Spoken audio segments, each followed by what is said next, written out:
இயேசு கிறிஸ்துவின் இன்ப இனிய நாமத்தில் வாழ்த்துகிறோம். இன்றைய வேத வசனம், என் மகனே, உன் இருதயத்தை எனக்கு தா, உன் கண்கள் என் வழிகளை நோக்குவதாக. நீதிமொழிகள் 23ஆம் அதிகாரம் 26ஆம் வசனம். Today's Bible verse: My son, give me your heart and let your eyes observe my ways. Proverbs chapter 23 verse 26. John தன் மகன் சாமை அழைத்து கொண்டு விறகுகளை சேகரிக்க ஒரு காட்டு பகுதிக்கு சென்றார். சாமிடம், நீ போய் வேறு பகுதியில் விறகு சேகரி, ஆபத்து ஏதாவது நேர்ந்தால் என்னை உடனே கூப்பிடு என்று அப்பா கூறியிருந்தார். சாம் எப்போதுமே துடுக்கான பையன். எது வந்தாலும் தன்னால் சமாளிக்க முடியும் என்ற பெருமை அவனிடம் இருந்தது. ஆகவே எந்த ஆபத்திற்கும் தன் அப்பாவின் உதவியை நாடப்போவதில்லை என தீர்மானித்து கொண்டான்.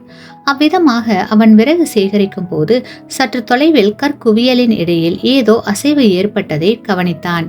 என்னவென்று பார்க்க வேண்டும் என்ற ஆவலில் சென்று கற்களை வேகமாக புரட்டினான்.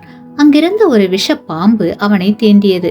அந்த பாம்பின் விஷத்தன்மையின் பயங்கரத்தை அவன் அறிந்திருக்கவில்லை.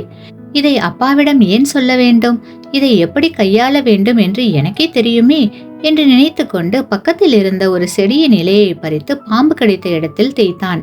அந்த இலை மிகுந்த அரிப்பை உண்டாக்கியது. இனியும் அப்பாவின் உதவியை நாடாவிட்டால் சாக வேண்டியதுதான் என்று உணர்ந்தவனாக தன்னுடைய அப்பாவை நோக்கி வேகமாக ஓடி நடந்த எல்லாவற்றையும் கூறினான். ஜான் வேகமாக செயல்பட்டு சாமை தூக்கி கொண்டு ஒரு மருத்துவமனையில் சேர்த்து அவனுடைய உயிரை காப்பாற்றினார். கிறிஸ்துவுக்குள் பிரியமானவர்களே, பெருமையும் சுய அறிவில் சார்ந்திருப்பதும் அநேக நேரங்களில் ஆவிக்குரிய சுகம் பெறுவதில் இருந்து நம்மை விலக்கி வைக்கிறது. தேவனுடைய சித்தத்திற்கு மாறாக வாழ்வதின் விளைவாக பல தீய குணங்களை நமக்குள் கொண்டிருக்கிறோம். இப்படிப்பட்ட பிரச்சனையிலிருந்து விடுபட தேவனிடம் சரணடைவதற்கு பதிலாக நம்முடைய சொந்த முயற்சிகளை கொண்டு கையாளுகிறோம்.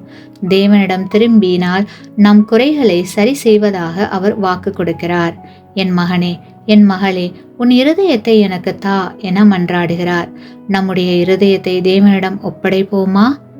ஆமேன்.